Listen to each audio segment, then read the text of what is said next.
有効な本でして、私もよくいろいろ講義なんかをするときにはこれを種表にして使わせていただいて、こんなぐらいにたくさんリファランスがくっついてるんですが、先生のお書きになったのは特に先生が難聴でいらっしゃるということもあるのかもしれませんが、先生のお書きになったところは大変分かりやすくて大変、役に立つというふうに申し上げていいんじゃないかと思います。で先生の大体の、経歴をご紹介させていただきますけれど、先生は1957年に、ブルックリンカレッジをご卒業になりまして、それからあと、いくつかの病院とか病院などで、スピーチセラピストとかあるいはオージュロジストとか、そういうお仕事をなさって、したがってそういう病院の現場についても大変よくお知りでいらっしゃるわけです。1962年から以降はコネクティカットの大学の、教授としてずっと、お勤めになりまして、1988年に、ご退職になって今名誉教授でいらっしゃるわけですが、その間にマサチューセッツのロングミッドというところにウィリー・ロースクール・フォー・ザ・デフという、これはプライベートの老学校ですが、私もお伺いしたことがありますが、非常にかわいい、しかし非常に何と申しましょうか、優れた学校ですが、そこのダイレクターも、72年から75年の間になさっていらっしゃいます。それからご退官名誉教授になられてから、その後、これも名前をご存知の方はいっぱいいらっしゃると思うんですが、ニューヨーク・リー・フォー・ディ・ハード・オブ・ヒアリングという、そういうのが、ニューヨークにございますが、そこのリサーチ&トレーニングの、ダイレクターとしても、お勤めになりまして、現在もさらに、ニューヨークのシティユニバーシティでも教鞭をとっていらっしゃいます。で今日は、先生の、先ほどのご紹介した本にも、関係があるんですが、FM システム等のコミュニケーションシステムということでお話をいただくことにいたしました。では先生どうぞよ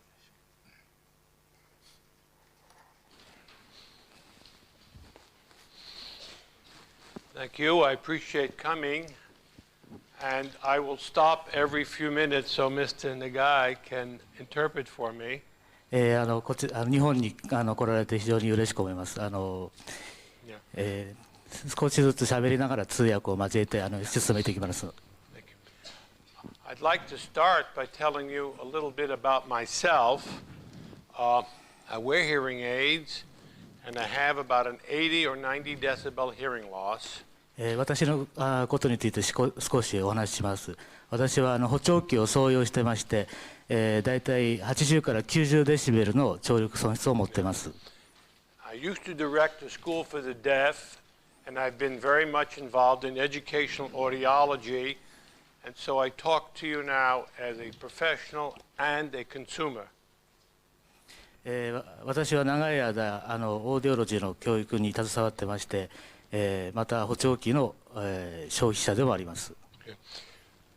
I think we have Japan and the United States. We have some differences, but we also have some similarities. Sorry, please say that again. We have between Japan and the United States, we have some differences, but we also have some similarities. 日本とアメリカの間にはいろいろ違う点もありますし、共通点もあると思います。Our similarities are a concern for hearing impaired children. We are both concerned with hearing impaired children. 共通点と申しますのは、我々は同じ子どもの、難聴者を持っているということです。And we both live in very noisy societies. また同じ、騒音がたくさんある社会を持っております。Now, put the first slide on.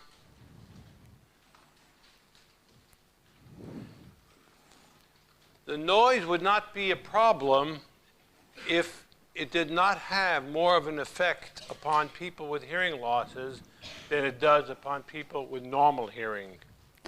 ノーマル健聴者に比べて難聴者は、ノイズ騒音に対してかなり影響されます。People with hearing losses cannot extract the speech from the noise as well as people with normal hearing. 難聴者は健聴者に比べて、騒音の中からスピーチの、レベルを、拾い出すことがなかなか困難であります。The important consideration, however, is not the noise itself, but the level of the speech in relation to the noise, the speech to noise ratio. ノイズのためだけではなくて、会話のレベルの大きさやなどから、騒音と、会話のレベルの関係が問題になってきます。Can I have the next slide? Now, what we have here is an example of speech to noise ratio in an average classroom. ここに挙げますグラフは、スピーチと、ノイズの、関係の、例です。60 decibels of noise across the entire classroom is an average. 60 decibels of noise is an average noise level, at least in the United States. I don't think it would be too different here. だいたい教室においてです60デシベルの、音が、騒音があると思います。これはアメリカも日本も同じだと思います。About 1 meter in front of a person talking at an average loudness level, the speech level is about 66 decibels. だいたい人が話すレベルは、66デビぐらいだと思います。That gives us a speech to noise ratio 1 meter from a teacher talking of about 6 decibels, 6 decibels speech to noise ratio. That is an average. ということは先生がしゃべる音は 60dB の、ノイズに対して 6dB 多いという SN 比になります。Now, if we come a half a meter instead of 1 meter, the speech loudness of the speech increases from 66 to 72. Still the same level of energy when I'm talking. 1メートル離れて話すよりも、50センチに近づいて話した方が、だいたい6dB よりももっと増えて12dB ぐらいになります。Now we have a speech to noise ratio of plus 12. Now, instead of a half a meter, we go a quarter of a meter. So now the speech level is 78, and the speech to noise ratio is 18. もうさらに近づいて25センチぐらいになりますと、25センチぐらいのところで喋りますと、もっと、SN 比が増えまして、だいたい 18dB ぐらいの SN 比になります。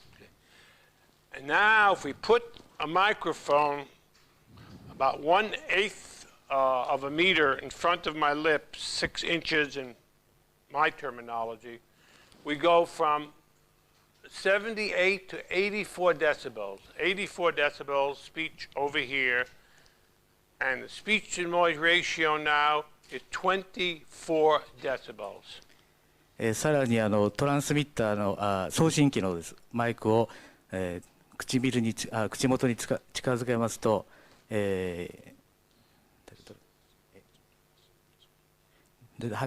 84デシベルぐらいに聞こえまして24デシベルの SN 比になります。There is no more important thing you can do to help a child with a hearing loss to understand speech through his ears than to increase speech to noise ratio. Please say it again, please.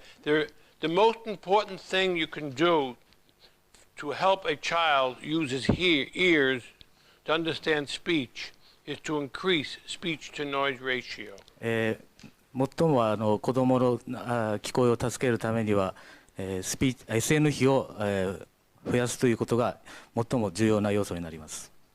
Okay. we've done that very simply by using an FN microphone, and I'll talk more about that later. We can do that very simply by using an FM microphone. FM マイクを使ってこれを簡単に行うことができます。Okay. Next slide. Now, children in classrooms have not just noise to contend with, but reverberation, reflections. 教室の中では、単なるノイズ、騒音だけではなく、いろいろな音の反響音も問題になってきます。This is a direct sound from the teacher to the child, but in real life, this is what happens. 図に出てますのは、先生から生徒への直接の音ですが、実際にはこのようないろいろな反響音になって聞こえます。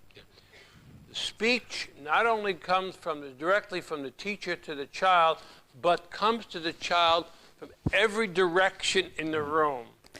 部屋のさまざまな方向から音が跳ね返って、反響音となります。Hearing impaired child does not have the capacity to separate out the speech from the noise, the speech from the reflections. 難聴者の子どもは、会話を騒音の中から、分けて、拾い出す能力を持っておりません。So there too, we can help the child by putting a microphone in a direct field over there before all the reflections take place. The speech level in front of the teacher will be louder than the level of all the reflections. この反響を防止するために、先生の口のところにマイクを持ってきまして、大きな声でしゃべって、反響音を防ぐようにします。Just for a little bit of information, reverberation, reflections are probably more damaging to speech perception than noise itself. 騒音そのものよりも、反響音は、語音の辨別能力を、妨害いたします。広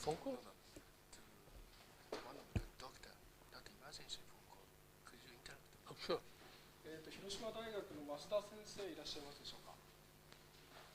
なんか緊急電話だそうですので、大変申し訳ございません。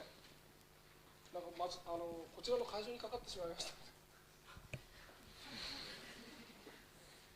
I'm glad I'm not a doctor. Okay. That's emergency. Oh, good, fine.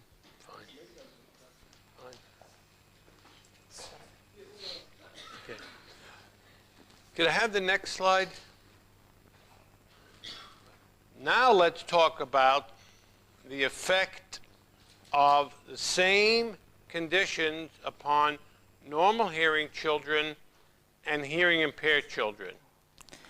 このグラフは、健聴者の子どもと難聴者の子どもの、比較をしたものです。This data was gathered by my colleague in Texas, Dr. Terry Hebert, a long time ago. このデータは私の同僚である、Would you please say that name of doctor again? Dr. Terry Hebert. テキサスのテリー・ヒーバートというドクターから得たデータです。I want to give credit. This is reverberation time. 0 reverberation time, 0.4 of a second reverberation time, 1.2 reverberation time. 横の軸は残響時間の、単位で、0.4 秒、0、0.4 秒、1.2 秒と区切られています。The longer the reverberation time, the poorer the acoustical conditions are in a classroom. 残響音が長くなれば、教室内の、音響効果を非常に悪くいたします。This is the speech perception scores of normal hearing children, and this is the speech perception scores of hearing impaired children. Zero reverberation time. 今、指しました、斜め線で引いてあるグラフの棒は、残響音が0秒における、健聴者の、語音辨別得点と、難聴者の語音辨別得点です。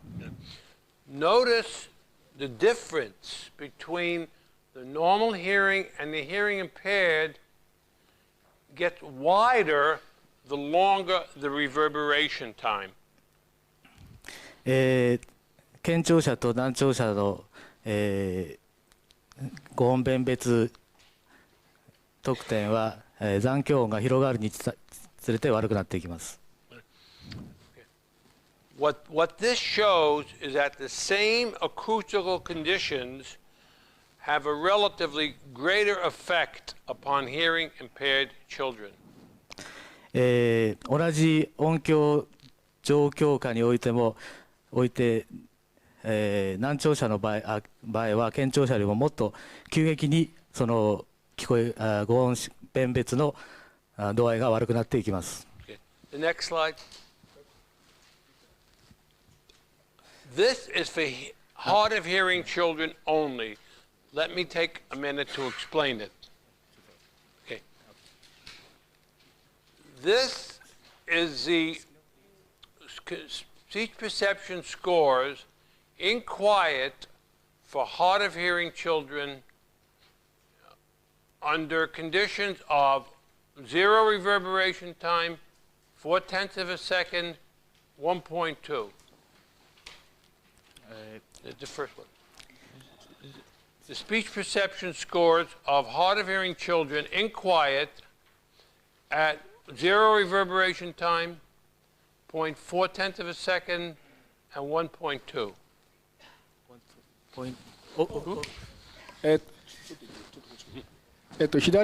一番左のグラフがですね、よいしょ。反響音、なしで、それから、黒いグラフが、0.4 秒、それから、一番右のグラフですね、これが 1.2 秒の反響音を持った時の、語音明瞭度のグラフです。ちょっとすみません、通訳の場所変わりますので、難聴の方で唇を見たいという方がいらっしゃいますので、少しお待ちください。Okay.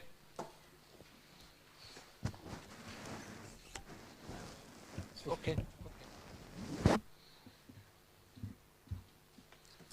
Now, these are the scores in quiet. See, the scores in quiet, plus 12 speech to noise ratio, plus 6 speech to noise ratio, and 0 speech to noise ratio. The acoustical conditions getting worse. 静かな、状況での、SN 比が 12dB、6dB、0dB というふうに加わっていきますと、音響効果は非常に悪くなっていきます。This is what's important. Here, quiet, no reverberation. Quiet, no reverberation. 今指したところは、静かな、残響音の状況です。Here, same children, 1.2 second reverberation, 0 signal to noise ratio. Would you please say it again? Okay. Okay. These are the scores for these children at 0 signal to noise ratio at 1.2 second reverberation time. 一番右側の、棒は子どもが、0の SN 比において、1.2 秒の、残響音での値です。Look at the difference from here to here. This is what the child could hear です。This is what the child does hear. 一番左の、グラフの値は、子供が、here. Okay. So, this is what the child could hear, what the residual hearing will permit.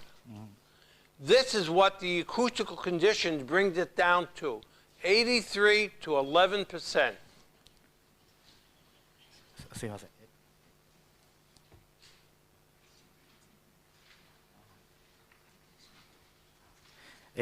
静かなところでは80、何%かの、5音弁別のスコアが出るのに、右側では、20デビ以下、10% ぐらいになります。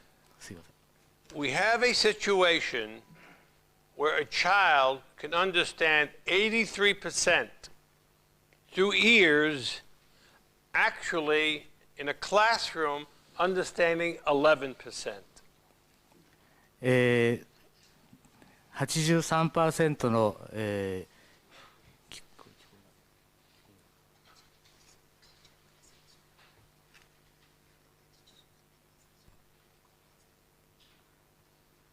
すいません、ちょっとお待ちください。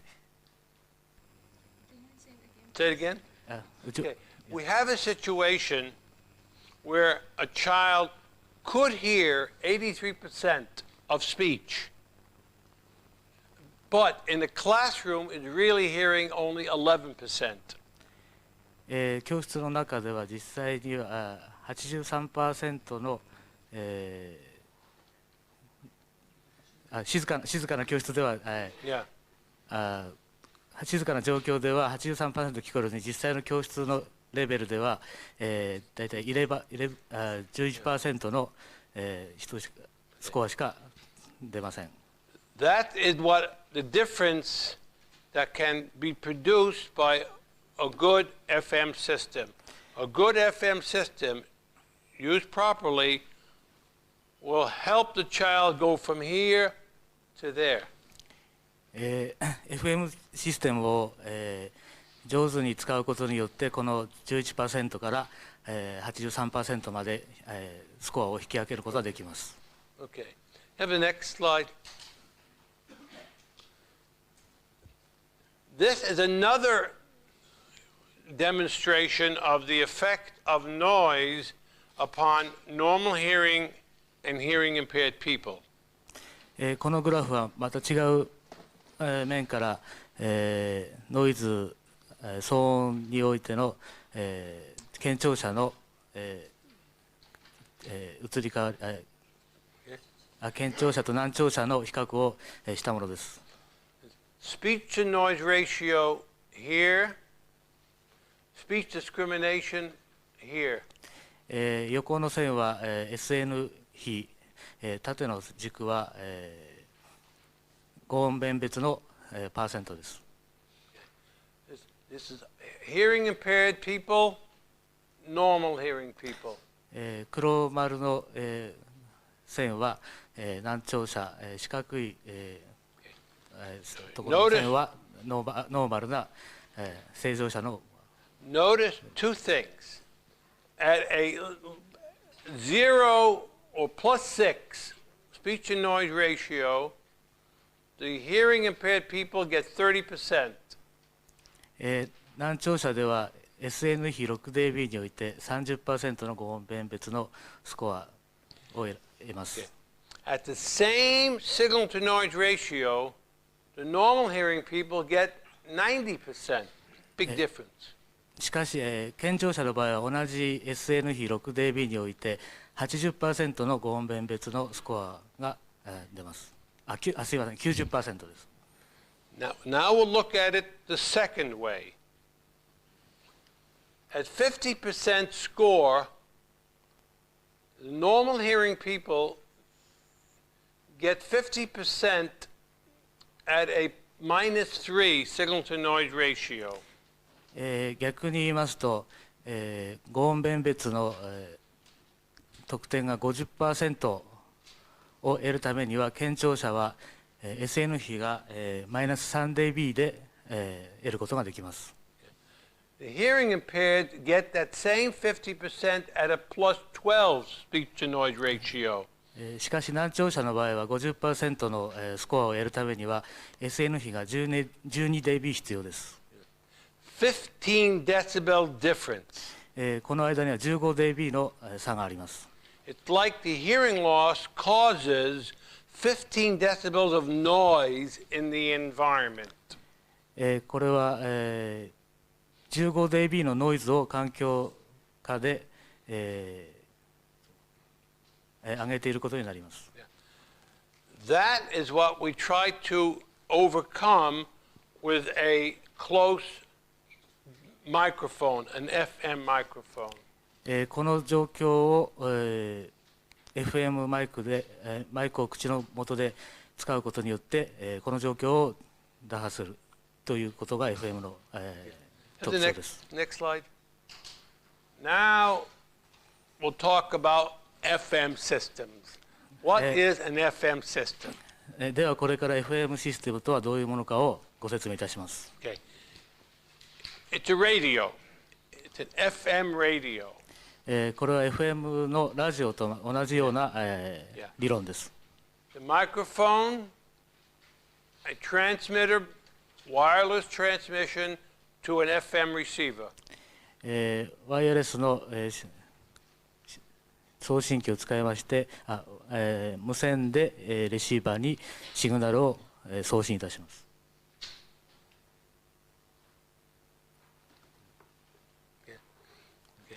Next slide. This was the first study on FM systems that was done, and I did it 25 years ago. これが私が25年前に最初に、研究した FM の、システムのデータです。11 children. This crosshatched was their speech perception scores in their usual listening conditions. 斜線の棒は、11人の子どもが、普通の、会話、状況下で、得た、語音弁別のスコアです。Using hearing aids in the classroom. 補聴器を教室の中で補聴器を使ってのスコアです。This, the black, was the scores they got when we tested them with an FM system. 黒い、棒は、これらの子どもが FM システムをつけての語音弁別のスコアです。Look at the difference. この違いを見てください。Big difference. Big difference. 非常に大きな、違いがあります。We did this study again 3 years later, same classroom, same children except for 2, and got the same results.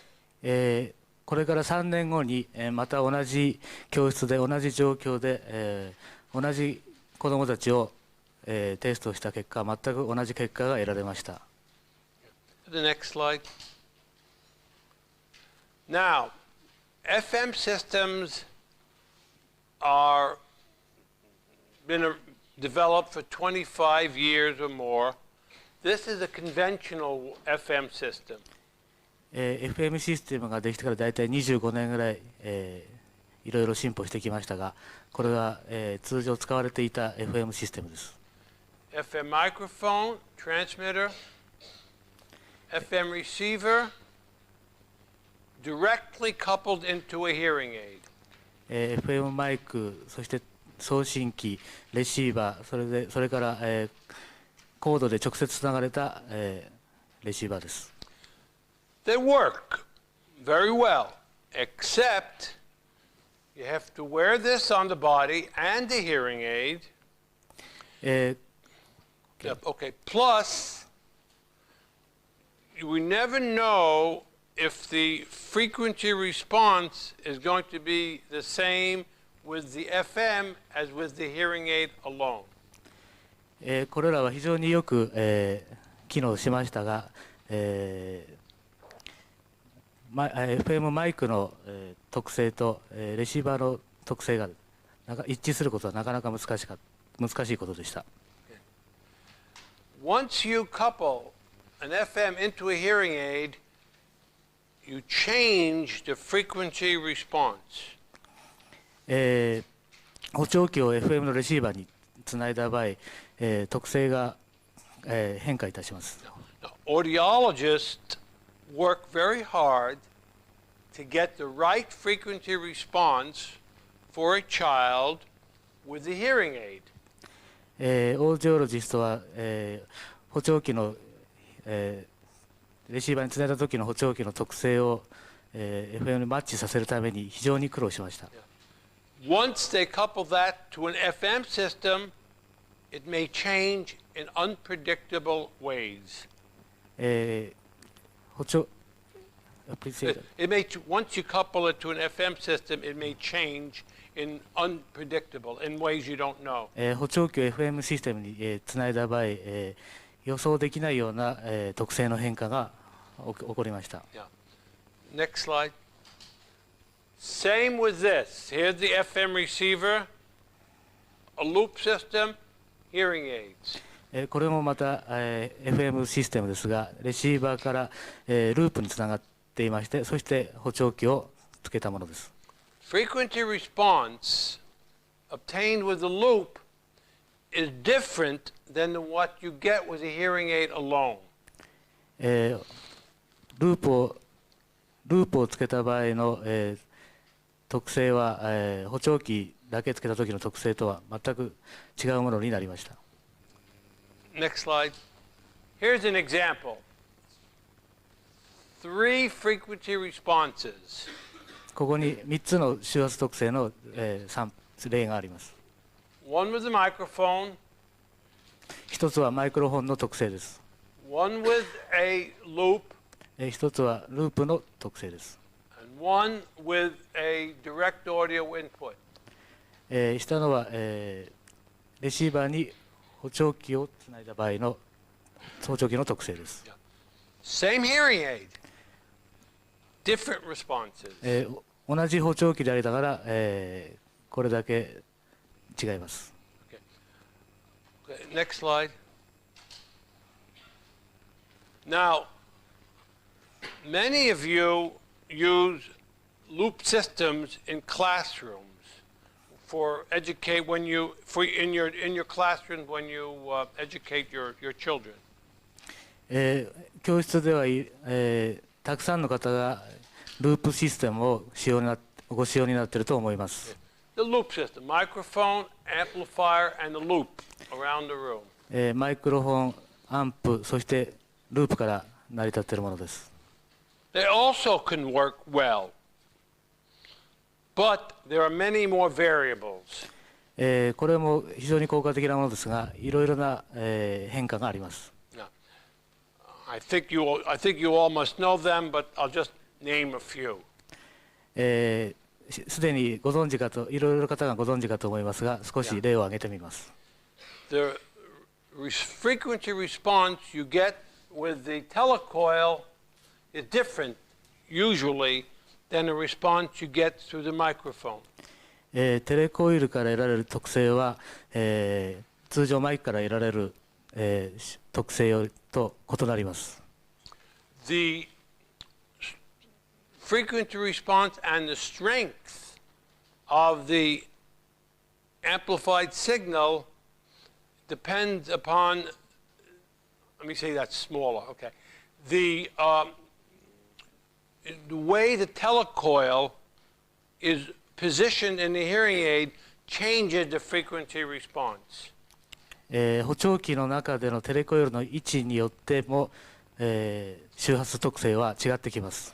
If I do this or this or this in a classroom with a loop, I change the response. 首をこのように曲げることによっても、教室内のループから拾える音の、強さが違ってきます。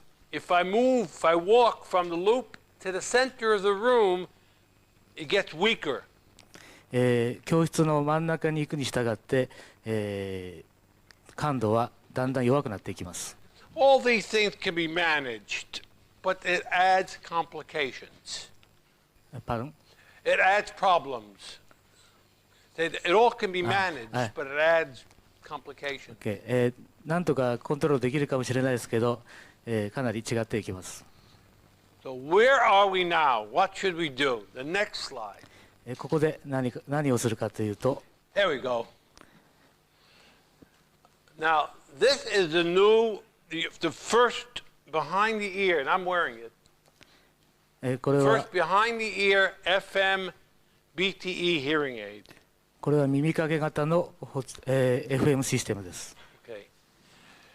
The response you get with this FM and hearing aid is exactly the same in the hearing aid and in the microphone position.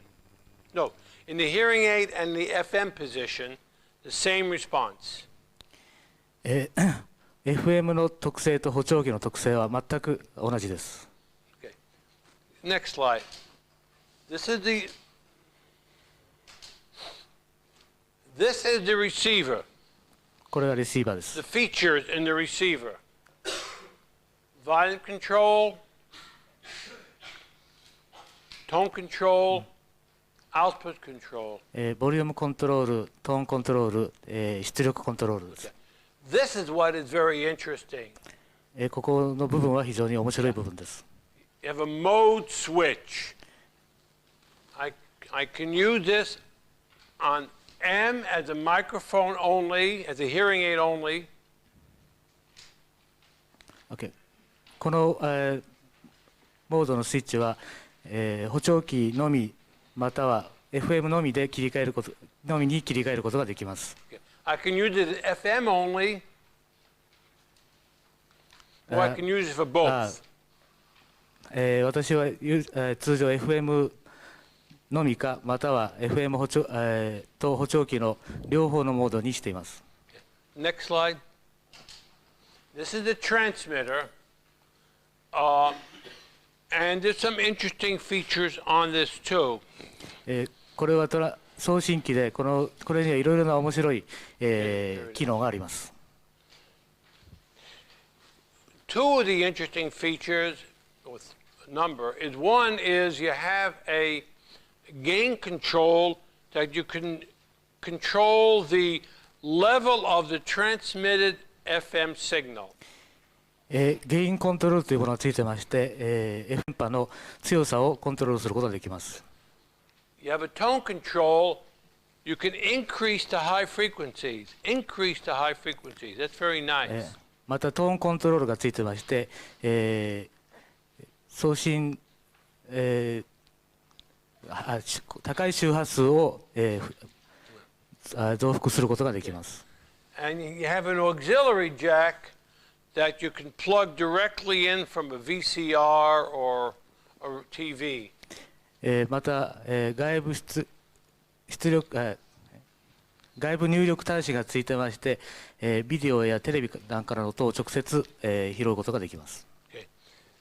Let me give a demonstration.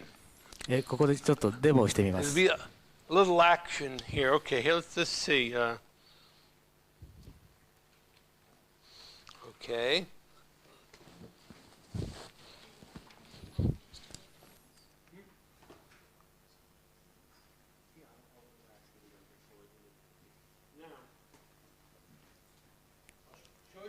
I'll show you how it works. どのように、FM システムが機能するかちょっと見ます。皆さん雑音を立ててくださいということで、その中で私が言うことがマークロスさんがお分かりになるかということのようなので、皆さん何か騒がしてみてください。Mr. Ross, why don't you put your right hand on your head and left hand on your shoulder and jump up and down, up and down and say hello to the audience. Okay. 今飛び上がれと言いましたが、Okay. Now, what I did there was overcome the effect of the poor acoustics you produced. 今やったことは、低いpoor acoustic. The poor acoustics. I can overcome the effect of distance and the poor acoustics, the noise. 低い音響状況の悪い、状況を克服するものです。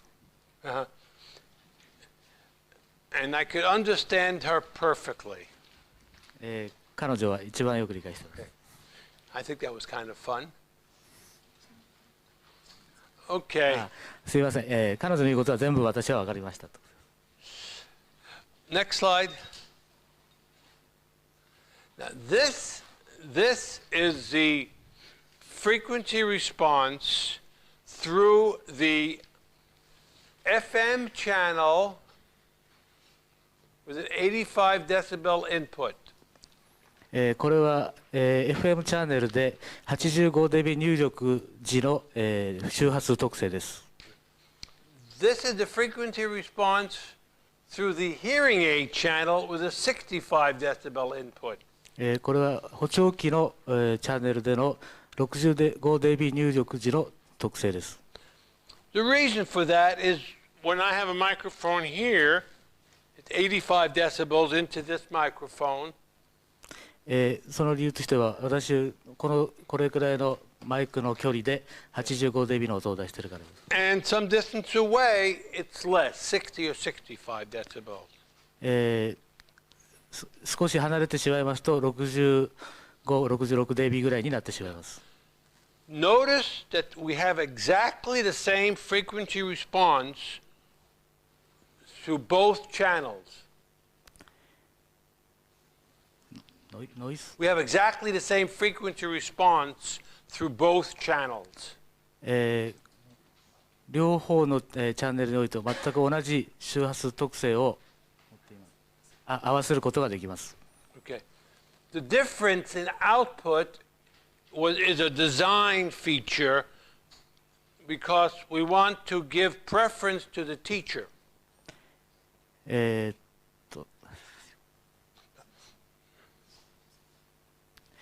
先生によっていろいろな好みを持たせることができます。Yeah. So this is what the child hears through the FM system and a little less through the microphone of the hearing aid. A little less.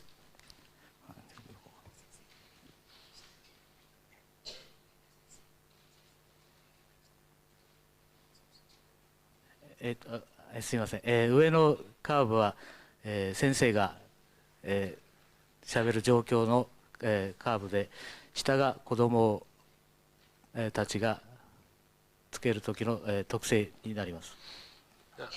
We can change that if we want to. The next slide. By adjusting the gain control on this, on the retransmitter, 送信機のゲインコントロールを、アジャストすることによって、I can make both outputs exactly the same. この2つのカーブの特性を、全く同じように合わせることができます。Or, the next slide, また、I can give a lot of preference to the teacher, to the FM microphone, and less to the hearing aid microphone. I can make the difference greater. またこの2つの特性の差を広げることも、できます。It's under your control. It's under the teacher's control.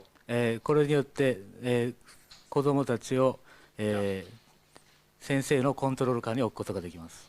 The next one. Also, very important with hearing aids. Very important with hearing aids. とても補聴器で重要なことは、is that the maximum output stay the same through both the hearing aid and the FM channels. 最大の出力が、補聴器と FM で同同じになるようにすることです。90 decibels input on both, same output, same output. 同じ90 dB 入力で、同じ出力にすることです。Next one. Now we talk about using it. When should you use this in a classroom?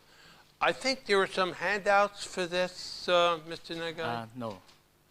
No? No? Oh, okay. I didn't. I can't hear you. I think you have it. Handout? I think you have it. You have the Oh, okay. I don't have. No, I thought they were I thought they were 今 given これ out. を配布されてますかってことですけど、 Okay. していません。 Okay. Okay. This is typically the way an FM system will be used. Teacher, a child with a hearing loss. これは補聴器FM システムが使われる典型的な状況です。先生と、生徒。The acoustics in the classroom are such that this child will not hear this teacher very well because of the noise and reverberation. このような教室で、このような状況では、生徒は、反響音のために先生の声がよく聞こえないかもしれません。Here we have the child listening to the VCR or to the TV. Here's the hearing impaired child. 下の図では難聴の子供が、ビデオやテレビを聞いています。And without any help, it's very difficult for this child to hear the signal from the TV to hearing aids alone. このような状況では、補聴器だけをつけている、状態では、ビデオやテレビの音がこのような状況ではよく聞こえません。Using the auxiliary input on the transmitter, I can use a output from the VCR and plug into the auxiliary input. このような場合、ビデオやテレビの、から、直接FM 送信機に、端子をつなぎまして、And get a direct radio connection from here to here. そしてその音を、直接、生徒の FM レシーバーに送信します。Let me show you the next slide. This is an example of some recent research. It was done in Holland, the concept was in Holland, and some of my colleagues from Holland here maybe recognize this. これは最近の、研究の結果です。Okay. 最近オランダで行われた。Okay. The way this works is that the acoustic spectrum of speech is measured over here, right in front of the source. 音源は、音響スペクトラムの音源は上から出ます。Yeah. And then measured different other locations in the classroom. そしてその音を、教室のさまざまな場所で測定します。The acoustic spectrum measured here is compared to what is measured up there. そこで測定された、音響スペクトラムと、音源で測定された音響スペクトラムを比較します。The more they differ, the lower this number. The more the acoustic spectrum measured here differed from that up there, the lower the number. その数字が低いほど、音響スペクトラムが音源のスペクトラムに比べて低いことになります。You notice only about 66% of the information that was contained here is now in this position. Only 66% of that information is contained over here. 今指したその場所では、66% しか音源の音が聞こえません。And here only 55%. ここでは 55% に下がっています。So we have a problem in classrooms by trying to provide the child with the highest quality signal. この状況を打破するためには、子どもたちに、最も高い、クオリティの、音のシグナルを与えることが必要です。And we can do it best by picking up the signal right there. Not here, not down here, but up there. もちろん音源で音を、ピックアップすることが一番ベストです。I have another one, another slide. One more example here. A nursery. This is one we've seen personally. This comes from my experience.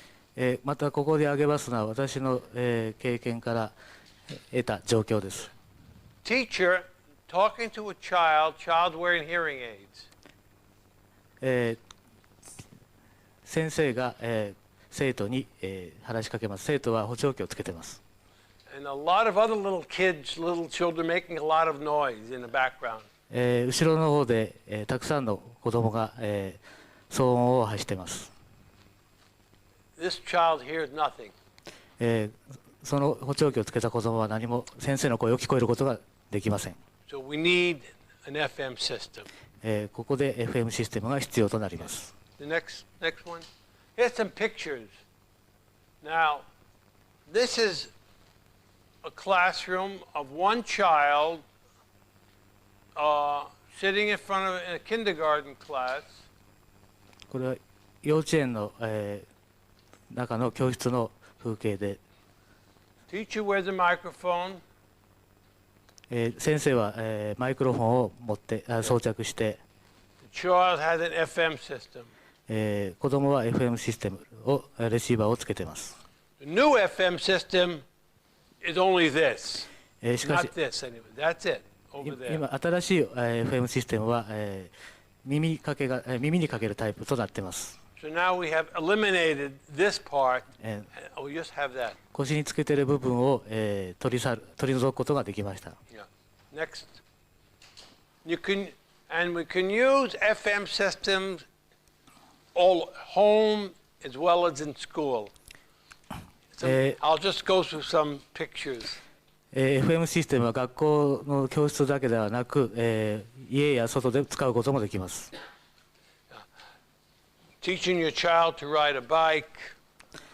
Next one, please. Mount Fuji. このような場所でも使うことができます。Next one. For adults, I use an FM system when I go to a meeting. 大人の場合は、FM システムを使って、会議なんかに出席することもできます。I give this to the person who is talking. この、マイクを他の人に渡して、他の喋る人に渡します。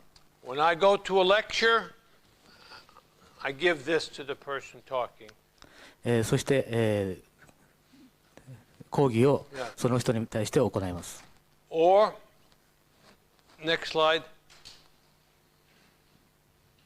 You can use it at work. A noisy place, you have to communicate. FM systems are very useful there.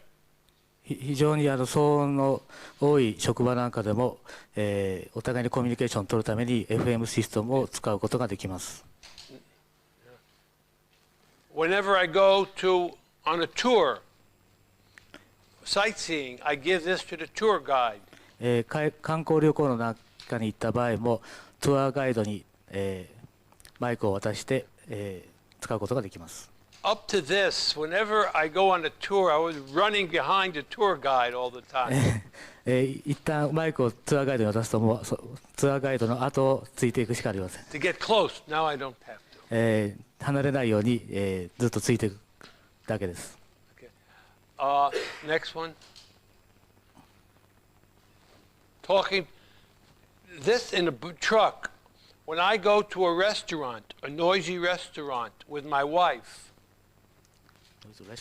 When I go to a noisy restaurant with my wife, 奥さんと、騒がしい、レストランに行った場合、I give this to her, and I hear better than she does. 奥さんに、マイクを渡しまして、奥さんよりも自分がよく聞くことができます。In a meeting, I'll put this on the table.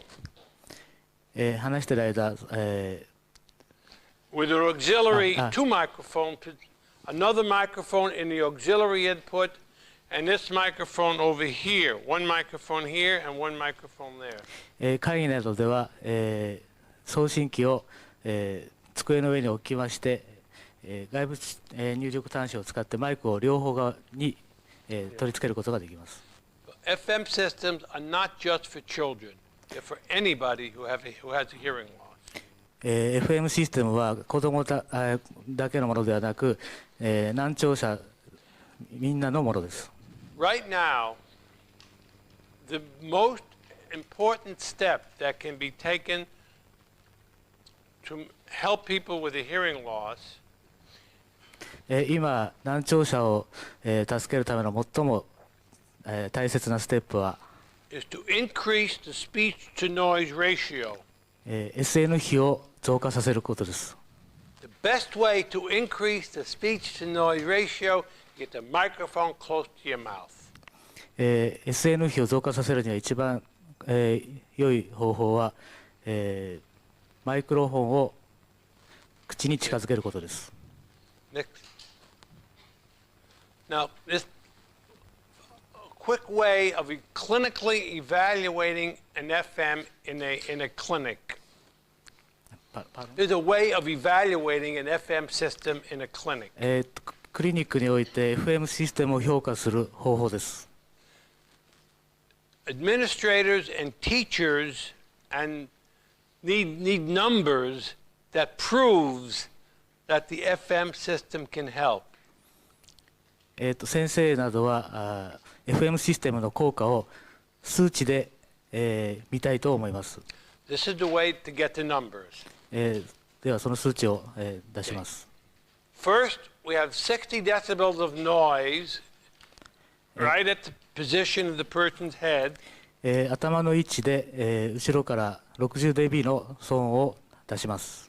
And 65 dB of speech coming from this loudspeaker at the position of the person's head.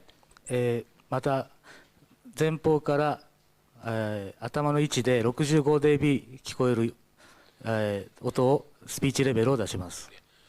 We measure speech perception scores at a speech to noise ratio of +5. ここでのスピーチ、SN 比はプラス5 dB になります。Then I move the FM microphone to a position in front of the loudspeaker where I measure 85 decibels. それでスピーチ音の音源のところに、FM マイクを、しまして、85 dB の、が測定されるように音を出します。Now I measure speech perception scores again. そこでもう一度高音弁別、スコアを測定します。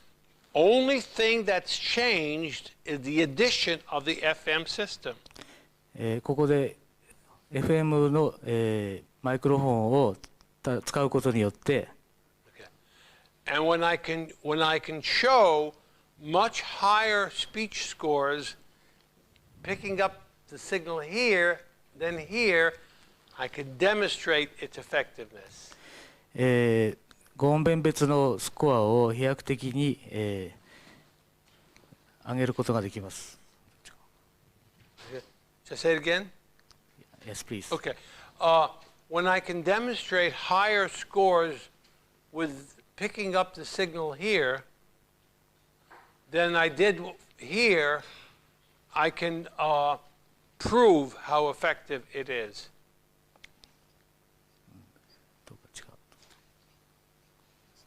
両方の位置で、語音弁別の、テストを行うことによってスコアを比較することができます。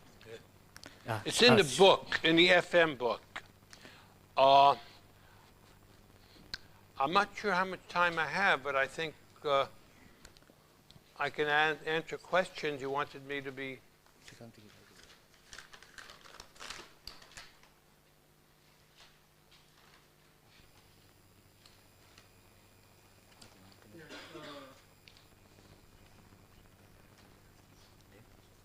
Okay, then you have 15 minutes. Except, 15 minutes. 54. FM の方がありますのでお読みくださいということです。Can I answer some questions then? Yeah, except question. Except, Okay, you have 15 minutes to Oh, talk. yes. Okay, I don't have any more slides on this, but I can talk about the transposer or answer questions. 今もうこれでスライドは終わりですが、質問があればお受けいたします。Okay.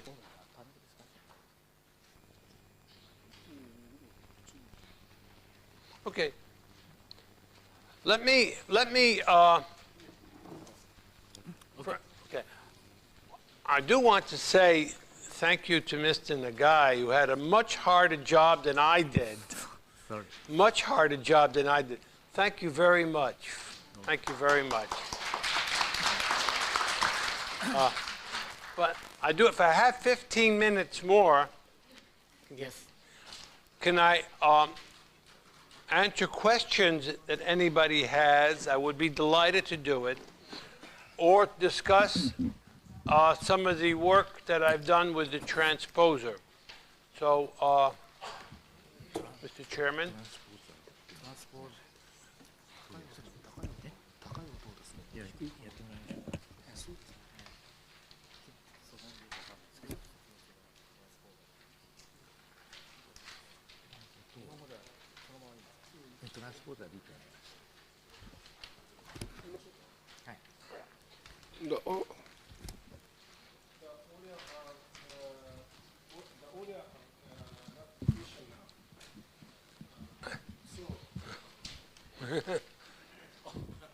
Here you go.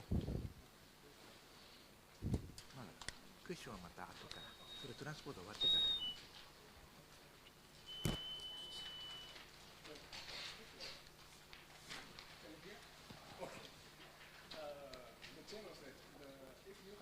No, it's not on. I can't hear you through that. It's off. Must be the auxiliary. Oh, okay, okay. if you have transporters material, that means slide, then transporter first. Okay, transpo, okay.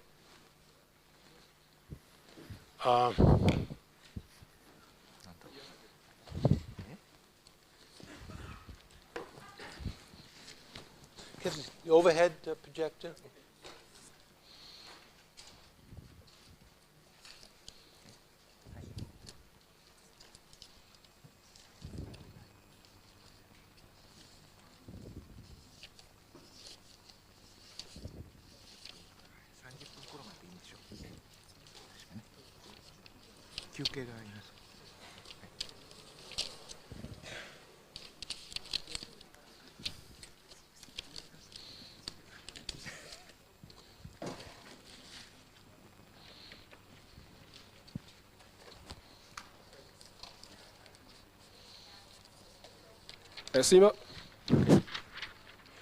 Let me talk about the transposer a little bit.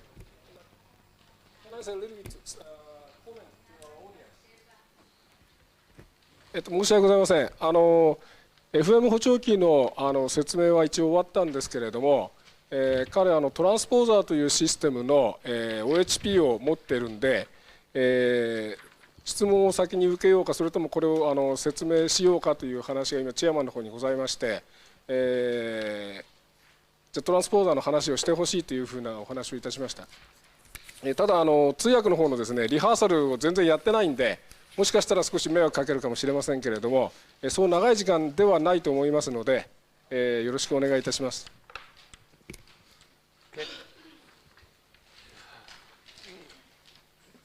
this slide demonstrates the necessity of the transposer. このスライドはトランスポーザーの Yeah. This is a spectrum of an S. この、グラフは、S という発音のスペクトラムです。Okay. 7,000 cycles, the first peak. 7,000 cycles, the first peak. 最初のピークは 7000Hz にあります。I can't hear it.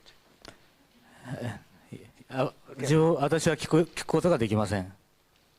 I and a lot of other hearing impaired people would like to hear high frequency sounds. 私または他の、難聴者の方は高い周波数の音を聞きたいです。I would like to hear, and I can't have my hearing repaired. I can't have my hearing repaired to surgery, so I need an electronic way of doing it. 耳を直すことはいかなる方法を持つともできませんので、I want to move the high frequencies to the lower pitches. 高い周波数を低い周波数域に持ってくることです。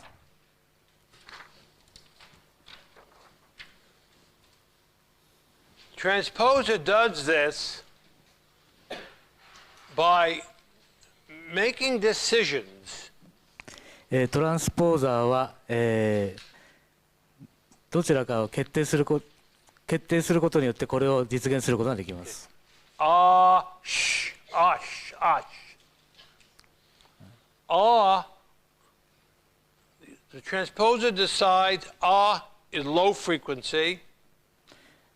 トランスポーザーはあという音を低い音に持ってきます。Okay. And decide the S, sh, is high frequency. またしという音を、高い周波数に、設定します。And I can transpose the low frequencies and the high frequencies by different amounts. I can transpose the low frequencies and the high frequencies by different amounts.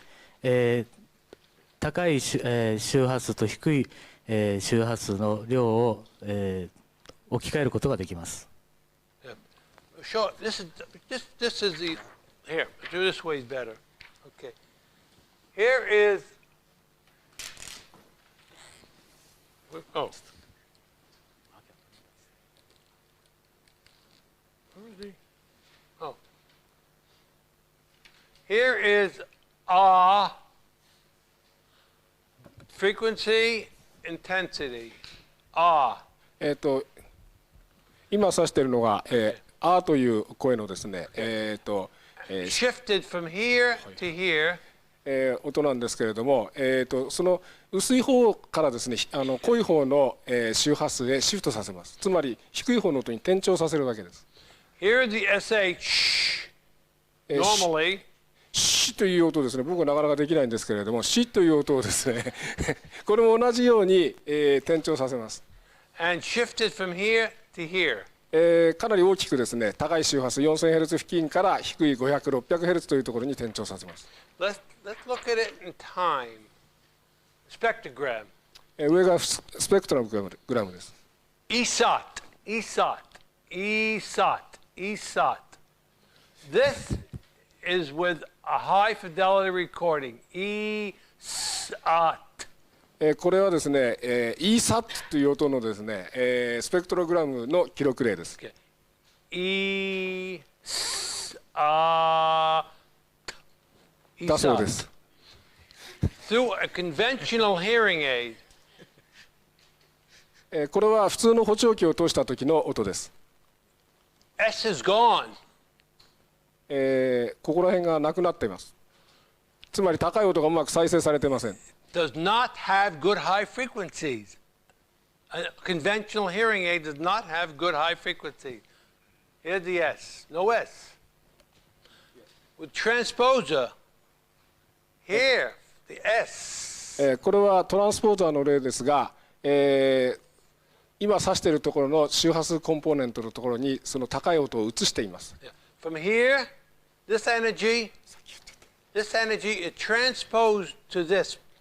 先ほどのですね、左上にある高い周波数ですね、シッという音ですね、それを低い方の周波数、つまりこのスペクトログラムは低い周波数が下に書いてあります。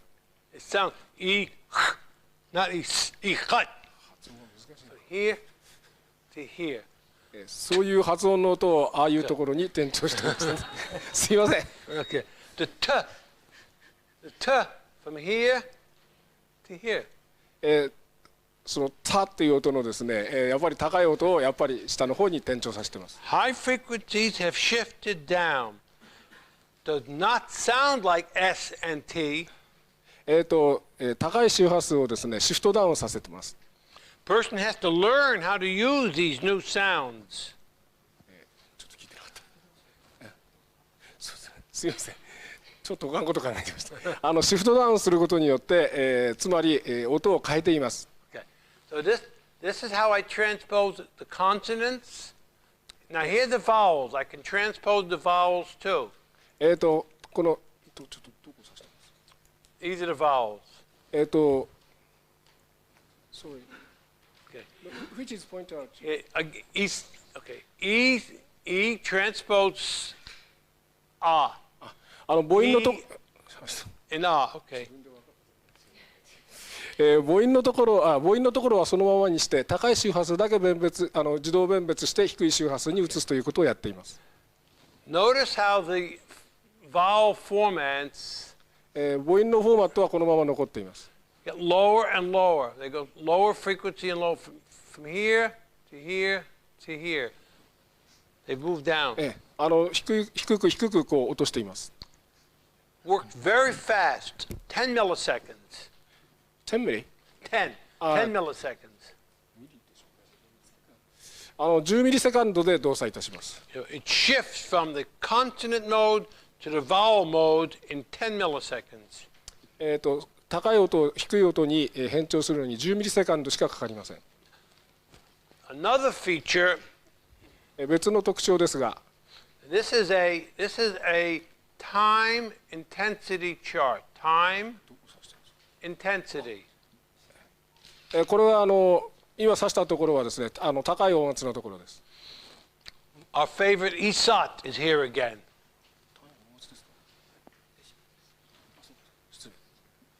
Time 横が時間です。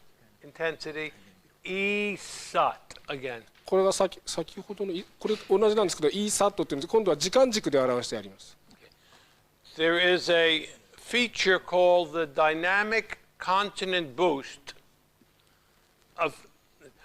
There's a feature on the transposer called dynamic consonant boost. これをですね、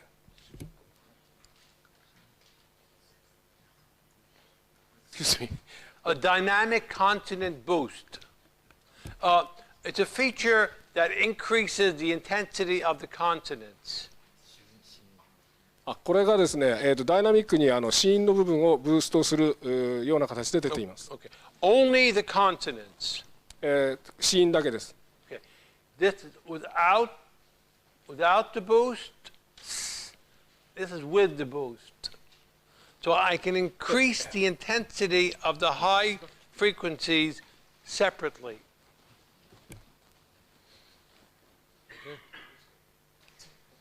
Okay.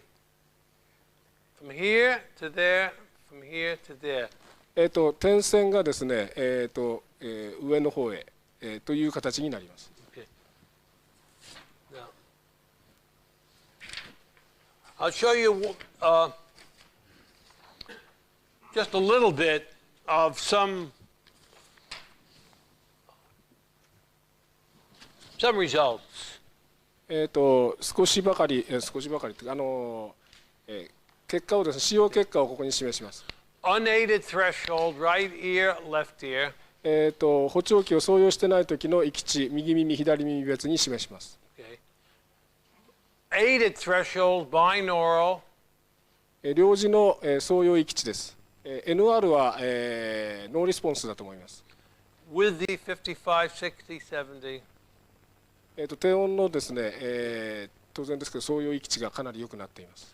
With the transposer, these are the aided thresholds. それで FT40 って書いてありますのが、そのトランスポーザーを総用した時の総用域値になります。Compared to this. 比べていただくと分かります。With the hearing aid, 8% speech perception scores, 8%. 補聴器を使った時の合音明瞭度は 8% です。And with the transposer, 4 different measures, 32, 40, 48, 44. トランスポーザーを総用したとき、4つデータがありますが、32%、40%、48%、44% という値になっています。And as an example, detection, just detection of shs. シという音ですね、スと音のですね、検出ですね。At 2 feet, the person could not hear these sounds. 2人の患者さんは、この患者さんはこの2つは分かりませんでした。But with the transposer, could hear it. トランスポーザーを、総用している人は分かりました。At 10 feet, could not hear sh and s. 失礼します。さっき左の説明するの忘れてた。2フィート離れた、状態では先ほどの結果でした。それから10フィート、約3メーターですね。3メーター離れた状態でも同じです。But could, at 10, with the transposer, could hear sh and s at 10 feet. Could detect the energy. 10フィート離れてもですね、そのエネルギーを検出する、聞くことができます。Okay. I have one more, but the same results. もう1枚お見せします。Another child. これは他の子どものデータです。Same improvement, profound loss. 最重度難聴です。Hearing aid, these are the aided thresholds. これは両耳に補聴器を総用した時の総用域値です。And with the transposer, these are the aided thresholds, much better. トランスポーザーを総用した時の総用域値です。かなり良くなっています。That's just detection. Just detection. It doesn't say anything about understanding. 音を検出することができます。Yeah. But with a speech perception test, 16% with the hearing aids.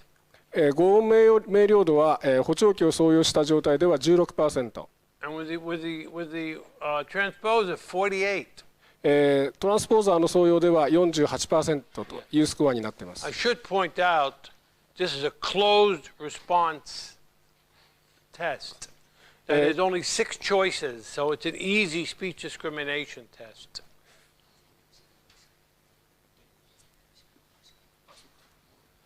これのテストにはですね、選択肢を6個ということで、狭い選択肢の中で、行いました。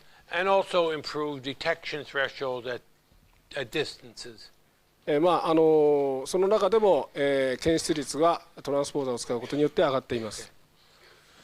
The future, I hope, we will have a BTE FM with a transposer built into it. 将来ですね、できれば耳かけ型の FM システムにトランスポーザーシステムを組み込みたいというのが、将来もっと、なんて言いますか、高度難聴の方に、音をうまく聞いていただけるようになるんではないかと思っています。Thank you. ありがとうございました。ありがとうございました。まだ、時間がもう少しありますから、ご質問やら、いろいろご意見やら、FM の補聴器の、分かりやすい使い方のお話、それからさらに今トランスポーザーのお話もございましたけれど、ぜひどうぞご質問をお願いいたします。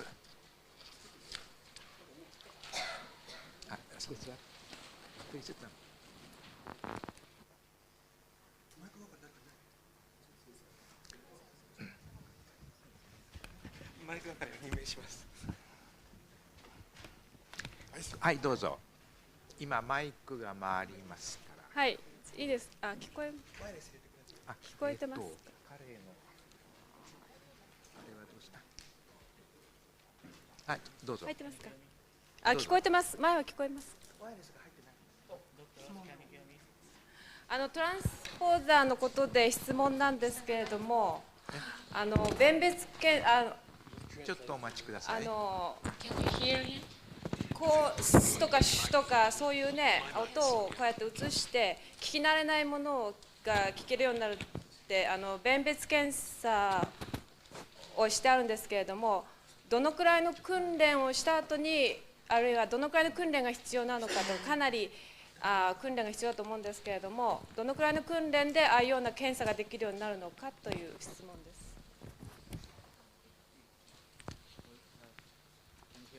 No, is it on?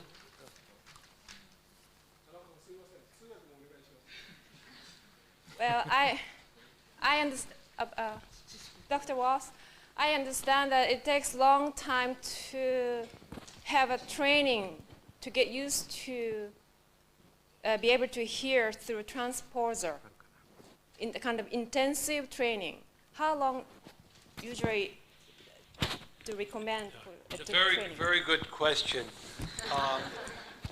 How long does it take to get used to the transposer? I think the transposer now is where cochlear implants were 5 years ago.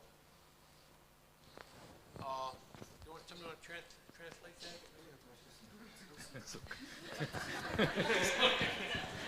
Okay. Please say it again. The transposer now, information on it, is where cochlear implants were 5 years ago. We are still getting information that will enable us to know the limits and the benefits. People I know have used it in a few days, adults. Other people, after a few months, they've thrown it away. I figure 50% of the people do well. And 50% no, and I don't know yet how to predict. これ人工内耳と同じで5年ぐらい前から、ずっと開発、研究を進めてますが、まだその限界というものがまだ分からずに、大体 50% ぐらいの人が I'm sorry, you talking to me, Oh. 50% ぐらいの方が、有効だということですけど、その他の方はまだ効果が発揮出ません。Did that answer your question? いいですか。I think I should say this. I should say this about the transposer. The concept is marvelous. トランスポーザーのそのものの概念は非常に素晴らしいものです。The concept is marvelous, and it deserves and should receive good clinical trials. これをもっと良くしていくためには臨床的な、実験を重ねていくことが必要です。And the way the implant is now, I would not have believed 10 years ago. 今人工内耳が行っていることを私は10年前には、信用できませんでした。It received very good trials. The implant, very good trials. しかし今、素晴 I らしい would 結 hope 果を for 得てい the ます。I would hope for the same for the transposer. トランスポーザーにも同じような結果が出ることを期待しています。Yeah. はい。I should still say, if I can say, the transposer and the implant are good for 5 or 10% of people with hearing losses.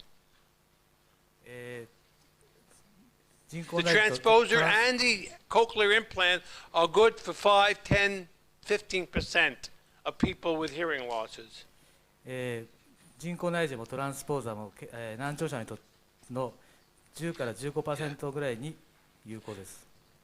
80% can be helped with an FM. That's still going to help the people more. 残りの80% には FM システムが非常に有効です。And if we put an FM in the implant or the transposer, we'll marry these two technologies.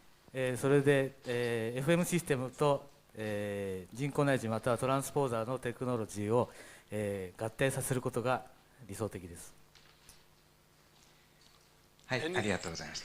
そちらに先ほど失礼いたしました。どうぞ。はい。どうも、私英語が増えてですので日本語で喋らせていただきます。3つほどお尋ねしたいんですけれども、その FM のキャリア搬送周波数はそのために特定に割り当てを受けているんでしょうか。一般の FM 放送局とバンドを変えて使っておられるんでしょうか。それが一つの問題と、それから2番、いいですか。それから2番目に、これからだんだんと例えばコンピューターとか電気的な機械が増えてきますので、ノイズが増えると思うんですけれども、それが FM のその中に影響してこないでしょうか。それからこれはちょっと追加になるかもしれませんが、今トランスポーターのお話非常に興味深く聞かせていただきました。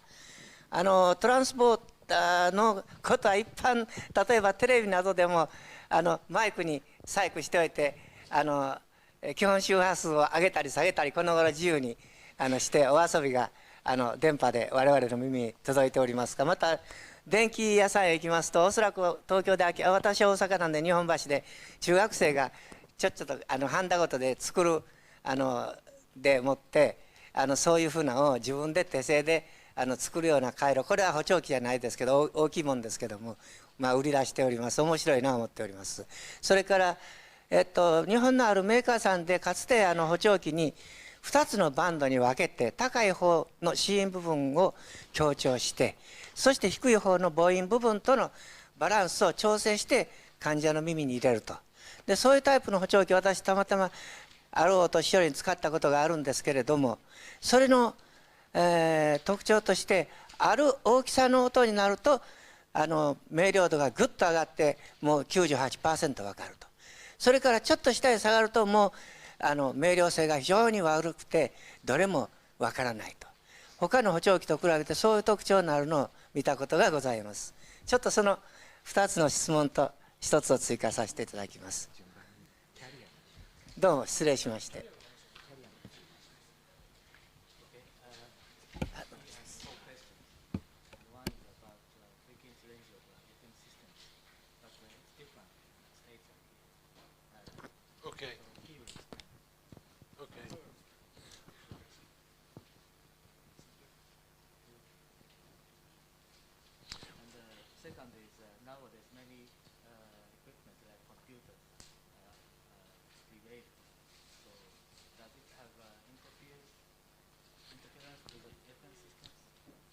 In the United States, our FM signals are from 72 to 76 megahertz, and we have door pagers, door openers, and a few other small things on the same frequencies. We have 40 narrowband and 10 wideband channels. Usually we can find a channel that's okay. So the interference question, the interference is garage door openers and one or two other little things. And usually we can find a clear channel of 40 narrowband frequencies that we can use. Yeah. Okay.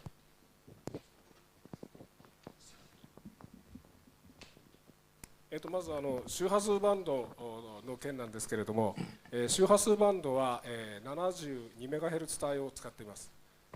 それと、この周波数、このシステムは周波数というよりは、一つの、大体このくらいの教室を想定して使っている非常に微弱な電波ですので、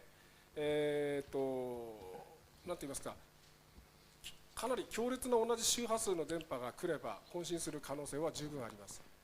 ただ、現在いろんな学校で調べさせていただいているんですけれども、混信という具体的な事例はまだ我々の方にも分かっておりません。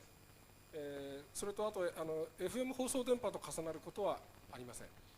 というのは日本の FM 電波が 76MHz から始まっておりますので、ちょうどギャップになっているものと思われます。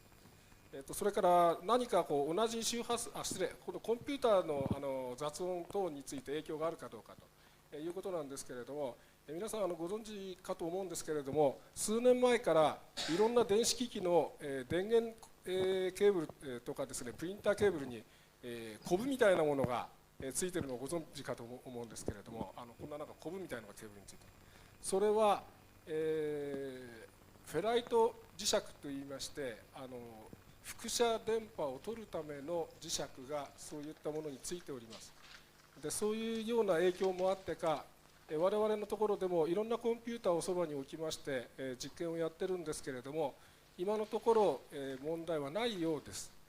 ただし、もし問題が起こるようでしたら、それは当然使われる方への注意ということで、こういったときに問題があるようですということのコメントは添付するように考えております。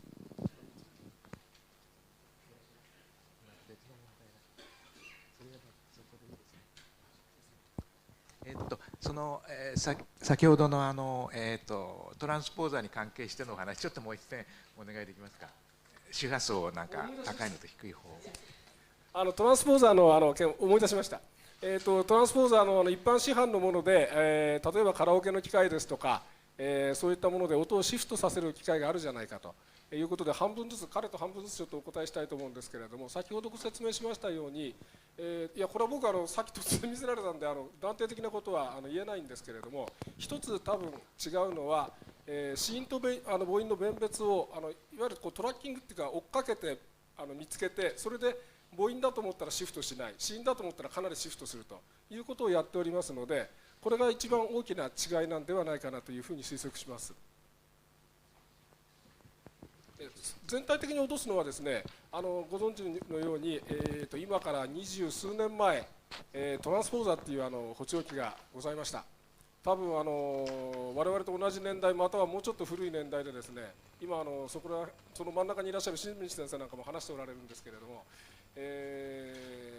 一回失敗してるんですね、このシステム。箱型の補聴器で出てまいりました。スウェーデンで随分臨床評価をやったように記憶しておりますが、それをなぜ失敗したかといいますと、全体的にシフトさせたんです。つまりある係数をかけて、高い周波数だったら例えば 0.3 倍とかですね、真ん中の周波数でしたら 0.2 倍とか、そういうふうに係数だけをかけて全体的にこうシフトさせたんで、子音か母音かの弁別というのはなかなかできなくて、音が完全に全部変わってしまったと、音の一塊という形でしてしまったんで失敗したというふうに事例を報告受けています。よろしいでしょうか。どうもありがとうございました。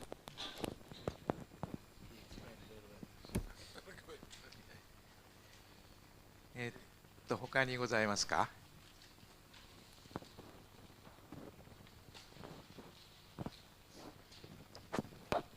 はい、どうぞ。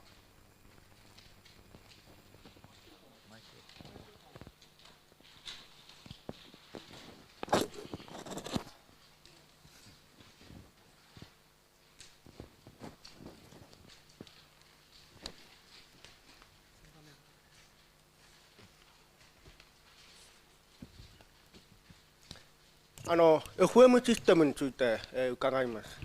FM システムは一人の先生とそれから複数の難聴の子どもが聞く場合有効だと思うんですけども、ディスカッションのようにマルチ対マルチ多数の人がお互いに発信するような状況で使うことができますか。一つ。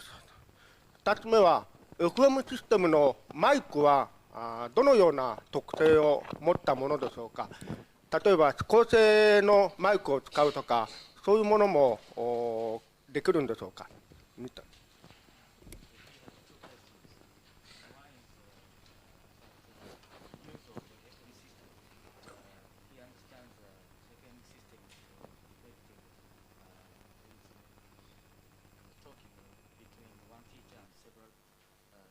students.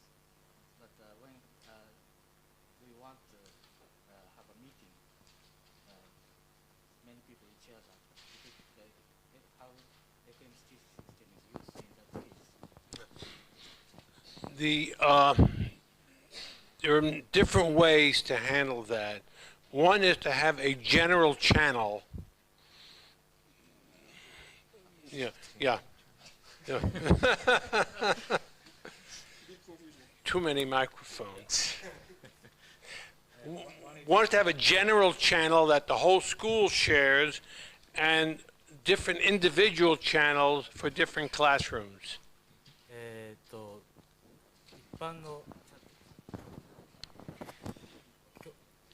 学校内で使われている共通のチャンネルを持ったマイクを。Yeah. So there'll be one channel, channel 40, that would be for the large group auditorium. チャンネル数を持った複数のレシーバーを。Yeah, and each individual classroom will have its own channel. And in a crystal, you change your crystals whenever you go to the major, from the classroom to the auditorium.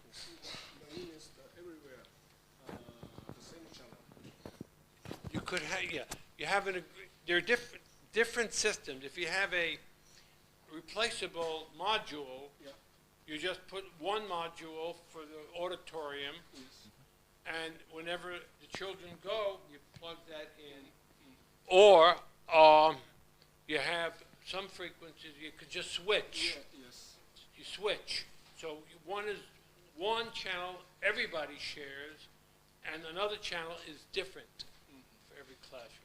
ですね、2つのことを今話したんですけれども、1つの周波数、1つの例えば、ラジオと同じように1つの周波数で全部がコミュニケーションできるように周波数を合わせる場合と、それから個々の人が個々の周波数を持つ場合、それによって変わってきます。ご質問の意味はそれでよろしいんでしょうか。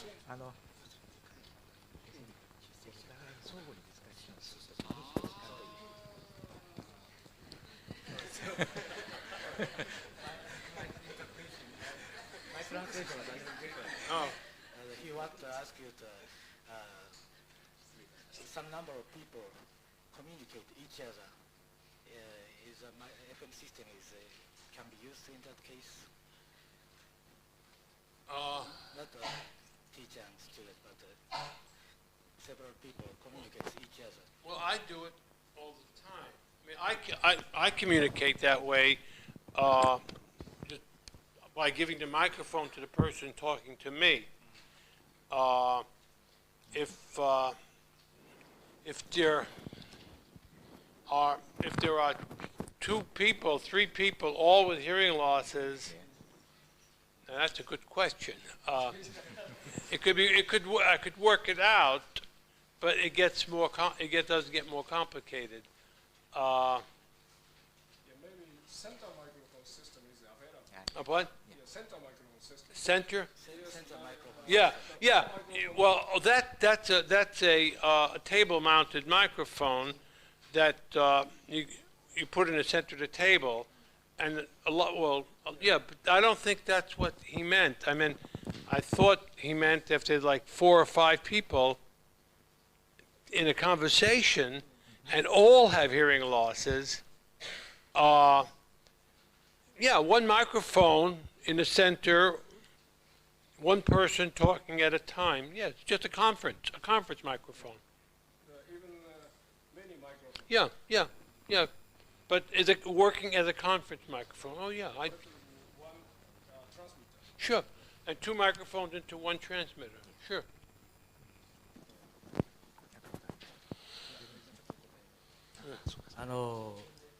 一つか複数のマイクを真ん中にミーティングのテーブルの真ん中に置いて、それを一つの送信機に、接続して、それで周りで話せばいいんじゃないかということです。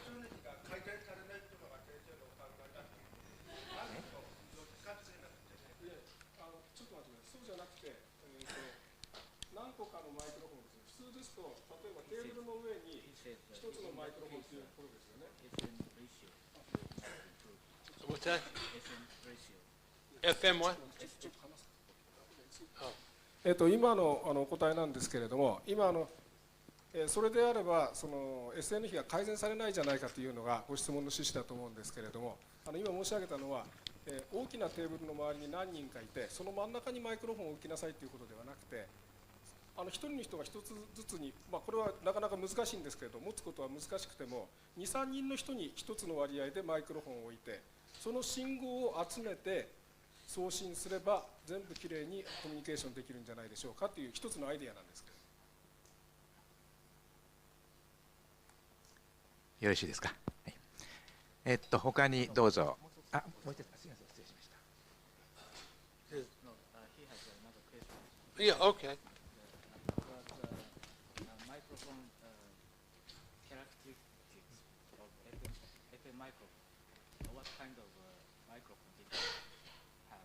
Like a unidirectional. What kind of microphone? You can have. There are a dozen different microphones. You can have an omnidirectional. You can have a directional. You can have a boom microphone. There are all kinds of microphones.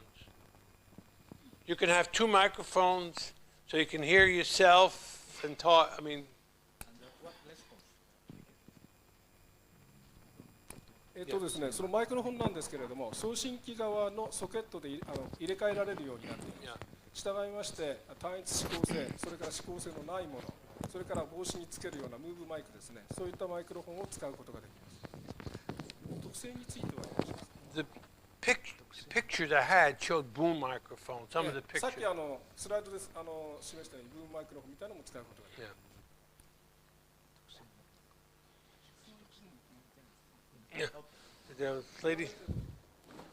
あ、どうぞ。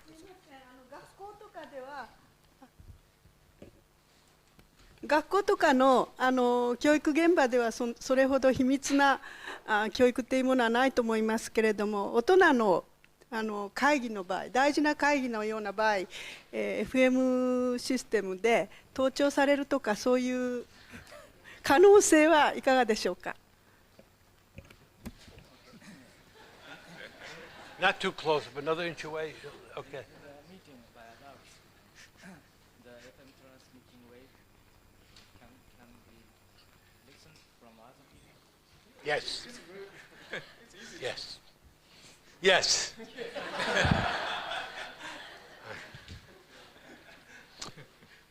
Infrared light would be better if you could. But yes, you can listen. You could say in New York theaters, they don't use FM because there's a union rule. Somebody can record the show outside the theater, so they only use infrared. Yeah. 盗聴される可能性はあるということです。で、ニューヨークの、劇場では FM システムを、使用が禁止されているということです。なぜなら、その中のコンサートなどを外でレコーディングする人がいるからです。そういう場合は赤外線の、送信機を使うということです。ちょっと待って、他の方でまだご質問ございますかしら。あ、どうぞ。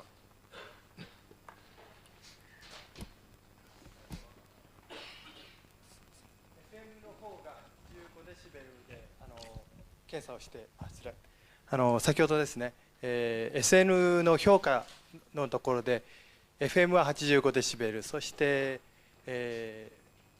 耳かけの方のマイクは65デシベルというふうになさってたんですが、それ基準というか、どういう理由で85というのとか65っていうのが出てきたのかですね、その辺をちょっと教えていただければと思いますが。A little further away. Yeah, it's a little distorted when you're too close. Yeah, go ahead. You explained about the evaluation of FM systems in the slides, and you set the 85 dB and for FM and 60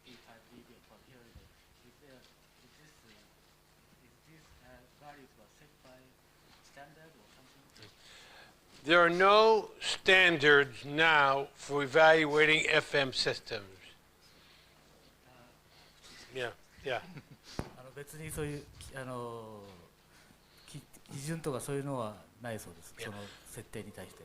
We make our own and base them as well as we can on ANSI standards or IEC standards.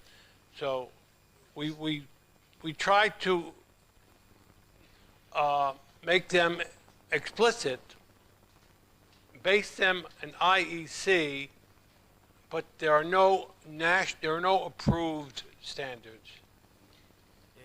アメリカの ANSI とか、あと IEC の、基準をベースにしたそうですけど、特にははっきりとそういうルールでは決められてない値だそうです。We use face validity. Face validity. We base it on the logic of listening. Face validity. That is, we base it on the reality use of FM systems. We know this is 85 decibels, 6 inches. We know that. So it makes sense to evaluate FM systems with an input that people usually use. FM システムで、実際に、使われるであろうという、入力レベルでやったそうです。他にどうぞございますかしら。よろしいですか。そろそろ時間も、終わりになってきましたけど、どうぞ、簡単にできましたらよろしくお願いします。すみません、構造的なところで先ほどの質問が出たので、大勢の人が同時に使うという問題で、もしもトランスミッターが一つだけ波長一つでいくか二つでいくか同じ波長でいくか、その場合にこの機械の中にスケルチ回路、つまり、他から同じ周波数で別の電波が入ってきたときには強い電波で弱い電波は消えてしまうと。そして渾身を起こさない回路が入っているのかどうか。もう一つ、その波長がちょうどそこ空き場になっておって信号が入ってこないときは、テレビの放送終わったときシャーッとホワイトノイズが出て霜降りになってますね。ああいう不愉快な音を出さないためにミューティング回路が入っているのかどうかで、この機械にそれが入ってる入ってないが先ほどのお使いになる時の非常に重大な参考資料になると思います。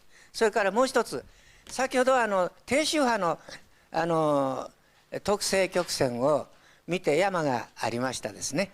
で、普通補聴器は山があるんですけれども、我々がテレビの FM 音声を楽しんでいる、これは非常にフラットで、年寄りの耳には非常になだらかに入ってくるんです。で、それを楽しんでいる人たちは補聴器を使いこなせない理由は、ああした低周波が音声周波がフラットでないということなんで、これの場合にはわざわざそうした補聴器マイクに合わせて特性をああした山2つに作ってあるのか、フラットにならなかったのか、もしできましたらフラットのを作ってほしいと。よろしくお願いします。Okay. まず渾身の件なんですけれども、すみません、時間が迫ったんですよ。分かる分だけやらせていただきます。渾身の件なんですけれども、おっしゃられた通り、少しでも強い方の電波をチョイスして、再生するようになっています。したがって、例えば隣の教室で同じ周波数のマイクを使っていても、先生が背中合わせでしたら生徒たちは渾身することはありません。次に、ミュート回路なんですけれども、ミュート回路をつけるということに一つの問題があります。なぜかと言いますと、 FM 電波が届いていて音がしないのか、それとも受信範囲外なのかということで、この補聴器はそこら辺をうまく利用してあります。で、彼のペーパーにもあったんですけれども、言い訳というふうに取られちゃうと、そういうふうにも僕も取れなくもないなという感じもするんですけど、ノーシグナルトーンという、ノー FM トーンという音で、つまりザーッと出る音をですね、FM が来てないんだよという信号で聞いてほしいということになっています。それから最後に周波数特性ですけれども、おっしゃられる通り、先ほどの P フックそのままで使っておりますので、その他にダンパーチップの入ったフックが何種類か用意されておりまして、完全なフラット特性になるように設定することもできます。先ほどの例は、多分周波数特性をマイクと普通のマイクと補聴鏡のマイクとですね、外部の FM マイクの周波数特性を合わせるという意味での説明でしたので、周波数特性というのはあまり気にせず合わせられますという形でご理解願いたいと思います。どうもありがとうございました。よろしいですか、今のご説明で。もう一人もしありましたら、じゃあもうよろしいですか。いろいろと面白い話も出てきたところでもありますけれど、それでは本当に今日はマーク・ロス先生にFM 補聴器の具体的な使い方、それからさらには新しいトランスポーザーのお話までお伺いすることができました。ここで拍手でもってお礼を申し上げたいと思います。どうもありがとうございました。Can I say, I'd like to say thank you for being so difficult to listen in 2 languages, and you were so attentive, and I thank you very much. こちら、お招きいただきまして、私の方こそありがとうございました。2つの違う言語でいろいろ話し合うのは非常に難しいことですけど、ありがとうございましたということです。どうもありがとう。事務の方からお知らせがあります。10分間ブレイクいたしますが、外にお茶の用意がしてございますので、短い時間に大変申し訳ございませんけれども、もしお好みの方がございましたらお茶を飲んでいただきたいと思います。